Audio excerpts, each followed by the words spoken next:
औज़ु बिल्लाहि मिनश शैतानिर रजीम, बिस्मिल्लाहिर रहमानिर रहीम। हम गुफ्तगू कर रहे हैं Karbala social and political activism पर, लेकिन आज जो है वीडियो शुरू करने से पहले, गुफ्तगू का आगाज़ करने से पहले हम कुछ चीज़ें हैं, कुछ बातें हैं जो आपसे कहना ज़रूरी समझते हैं।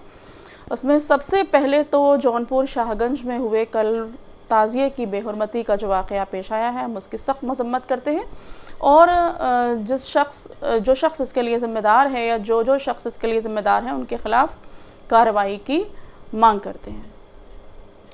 दूसरी एक अहम तरीन चीज़ हम ये कहना चाहेंगे कि जो करबला है ये ज़ुल्म के ज़ालिम के ख़िलाफ़ एहतजाज का नाम है। ये ज़ुल्म के ख़िलाफ़ एहतजाज है और आज़ादारी का मकसद भी यही होना चाहिए। आज़ादारी हर सही मायनों में आज़ादारी वही है जो जब इंसान जो है वो ज़ुल्म के ख़िलाफ़ एहतजाज का जज्बा जब इंसान में पैदा होता है, वो इसी आज़ादारी के ज़रिए पैदा होता है। और आज़ादारी का मकसद यही होना चाहिए और यही होता है।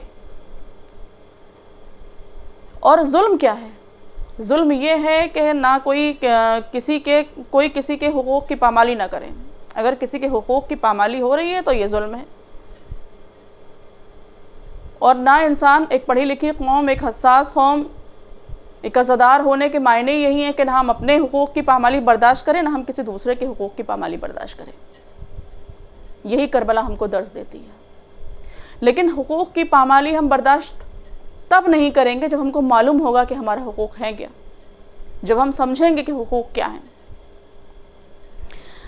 ये बात कि घर में ताज़ियादारी आज़ादारी करने की परमिशन है, घर में ताज़ियादारी आज़ादारी करने पे को किसी सियासी पार्टी के रहमो करम से जोड़ना, ये इंतहाई अहमकाना बात है। क्योंकि घर के अंदर भाई स्कूल बंद हुए तो ये नहीं कहा गया कि घर में पढ़ने की इजाज़त है। मस्जिदें जब बंद थीं तो ये नहीं कहा गया कि घर में नमाज़ पढ़ने की इजाज़त है। तो ये किस बिना पर कहा जा रहा है कि घर में आज़ादारी की इजाज़त है? घर में आज़ादारी तो हमारा कॉन्स्टिट्यूशनल राइट है, ये किसी का रहमो करम थोड़ी है। तो इस तरह की बातें करके हम अपने हुकूक़ की जो है वो ख़ुद सुपुर्दगी कर रहे हैं। तो मैं इस जुमले की सख्त मज़म्मत करती हूँ। बात का आगाज़ करते हैं कि इमाम हुसैन अलैहिस्सलाम, आज हम बात करेंगे करबला फॉर पीस। देखिए करबला पीस का मैसेज कैसे देती है। इमाम हुसैन अलैहिस्सलाम का मकसद नहीं अनिल मुनकर और अम्र बिल मारूफ था, यानी नेकियों का हुक्म देना और बुराइयों से रोकना। और आपने अपने वसीयत में लिखा था कि मैं अपने नाना की उम्मत की इस्लाह के लिए निकल रहा हूँ, यानी अपने नाना की उम्मत को, अपने नाना का वो पैगाम याद दिलाने के लिए निकल रहा हूँ, इस्लाम का वो पैगाम याद दिलाने के लिए निकल रहा हूँ जो आज वो भूल चुके हैं। और वो पैगाम ये है कि तुम चाहे कितने भी कमज़ोर क्यों ना हो और जालिम कितना भी शहज़ोर क्यों ना हो, ख्वाह वो हाकिम वक्त ही क्यों ना हो, लेकिन उसके ज़ुल्म को बर्दाश्त नहीं करना है, उसके ज़ुल्म को अपनी खामोश रज़ामंदी नहीं देना है, उसके ज़ुल्म की मुखालिफत करना है, चाहे वो कौल से करें या फ़ेल से करें।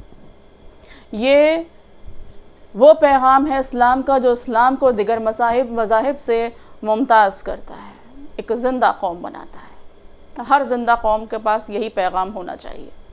ये पैगाम जिस कौम के पास है वो ज़िंदा कौम है, और जिसके पास नहीं है वो कौम मुर्दा है। यही फ़र्क है ज़िंदा कौम और मुर्दा कौम के बीच में। और अभी 50 साल का अरसा भी पूरा नहीं गुजरा था कि जो मुसलमान थे वो इस पैगाम को भूल गए थे और वो अपनी जो पर्सनल इबादत बजा ला करके कि नमाज़ पढ़ ली, रोज़ा रख लिया, हज कर लिया, तो बस ये पूरा है, हमारी जो दुनिया और आखिरत जो है वो इससे बन गई। ये उन्होंने सोच लिया था और जो अपनी समाजी ज़िम्मेदारियाँ हैं उससे मुँह मोड़ लिया था। जुल्म और सितम जो है वो किसी के ऊपर उनको परेशान नहीं कर रहा था, किसी के हुकूक़ की पामाली से उनको परेशानी नहीं हो रही थी। और ऐसे में लोगों के जहनों को झिझोड़ने के लिए, इस्लाम को असल पैगाम याद दिलाने के लिए इमाम हुसैन अलैहिस्सलाम मदीने से मक्का तशरीफ़ ले जाते हैं। और उसके बाद मक्के में आप 3 शाबान से, आप 28 रजब को मदीने से मक्का के लिए निकले थे और आप 3 शाबान को पहुँचे थे आप मक्का, और 3 शाबान से और हज तक आप मक्के में रहे। और उसके बाद حج سے ایک دن پہلے، جیسا کہ میں پہلے کہہ چکی ہوں کہ وہ آپ نے کوفے کی جانب آپ روانہ ہوئے. لیکن اس درمیان کہیں آپ کو تاریخ میں نہیں ملے گا کہ امام حسین علیہ السلام نے جنگ کی تیاری کی ہو. کسی قسم کی کوئی تیاری جنگ کی نہیں کی گئی امام کی طرف سے. کیوں نہیں کی گئی؟ کیونکہ آپ کا مقصد جنگ تھا ہی نہیں. آپ تو اپنے نانا کی امت کی اصلاح کے لیے نکلے تھے. آپ تو نہی عن المنکر اور امر بالمعروف کے لیے نکلے تھے. اور یہی نہیں بلکہ جب آپ کو جناب مسلم کی شہادت کی خبر ملتی ہے، جب آپ کو کوفے کے حالات کی خبر ہوتی ہے، تو اس چیز کو جو آپ کے ساتھ لوگ اور چل رہے تھے، آپ نے ان کے سامنے بھی بیان فرمایا اور ان سے صاف صاف کہا کہ جو تلواروں کی سختی اور نیزوں کی چبھن برداشت کر سکتا ہو وہ میرے ساتھ آئے. اور آپ کی یہ بات سن کر کے بہت سے لوگ آپ کا ساتھ چھوڑ کے اس وقت چلے گئے. لیکن آپ اپنا سفر آپ نے جاری رکھا، یہاں تک کہ حر کے لشکر سے آپ کا سامنا ہوتا ہے. اور اس کے بعد آپ جو ہے وہ اپنی تجویز پیش کرتے ہیں. پیس کے لیے ایک اور تجویز آپ نے پیش کی. یہاں پر آپ نے صاف صاف فرمایا کہ میں یزید کی بیعت نہیں کروں گا. مجھے کوفے سے خطوط آئے تھے تو میں وہاں ان کی طرف جا رہا ہوں، لیکن اگر ان کا ارادہ بدل گیا ہے تو آپ دیکھیے، آپ جنگ نہیں چاہتے کسی حال میں. آپ نے کہا بیعت نہیں کروں گا. کوفے والوں کا ارادہ بدل گیا ہے تو میں وہاں بھی نہیں جاؤں گا، اور مجھے جو ہے وہ جانے دیا جائے اور میں اسلامی سرحد کے پار چلا جاؤں گا. کہ آپ نہیں چاہتے کہ جنگ ہو، آپ نہیں چاہتے کہ انسانوں کا خون بہے. یہ معمولی قربانی نہیں ہے جس کا ذکر امام حسین علیہ السلام نے کیا کہ میں سرحد کے پار چلا جاؤں گا. یہ معمولی بات نہیں ہے. کوئی اپنا وطن نہیں چھوڑتا. زمینوں کے لیے، سرحدوں کے لیے کتنی جانیں چلی جاتی ہیں، لیکن یہ اسلام ہے جو انسانی زندگیوں کو زیادہ امپورٹنس دیتا ہے زمین پہ کھچی ہوئی لکیروں سے. کیا فرما رہے ہیں کہ میں بیعت نہیں کروں گا، لیکن میں جو ہے جنگ بھی نہیں چاہتا اور مجھے جانے دیا جائے، میں سرحد کے پار چلا جاؤں گا. وہ شخص یہ بات کہہ رہا ہے، امام علی مقام کے جن کے نانا کا کلمہ پڑھتے ہیں اتنی بڑی حکومت کے لوگ، اتنی بڑی آبادی کے لوگ، اپنی عبادت میں جس کے نانا کا نام لے کے اس کے رسالت کی گواہی دیتے ہیں، جس کے باپ نے حکومت کیا. وہ شخص صرف انسانوں کی زندگیاں بچانے کے لیے، انسانی خون نہ بہے، اس کے لیے ارشاد فرما رہا ہے کہ میں سرحد کے پار چلا جاؤں گا، اسلامی سرحد سے دور چلا جاؤں گا. لیکن یہ ظالم حکومت جو ہے وہ اپنی طاقت میں مغرور ہے اور یہ کہتی ہے کہ نہیں، جانے نہیں دیا جائے گا، گرفتار کر کے لے آؤ.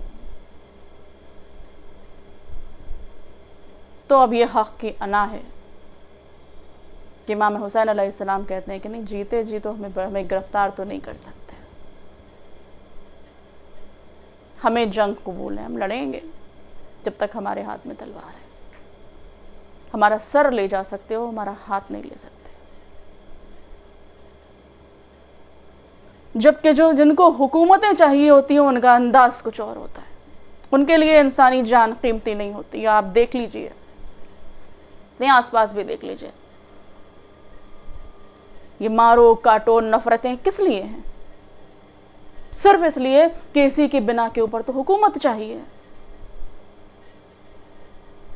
جنہیں حکومت چاہیے ہوتی ہے ان کا انداز کچھ اور ہوتا ہے.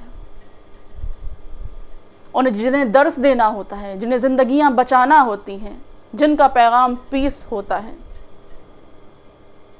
جن کو انسانی زندگیوں کی حفاظت کرنی ہوتی ہے، ان کا انداز کچھ اور ہوتا ہے. اور یہ چیز ہمیں کربلا سے سیکھنے کو ملتی ہے.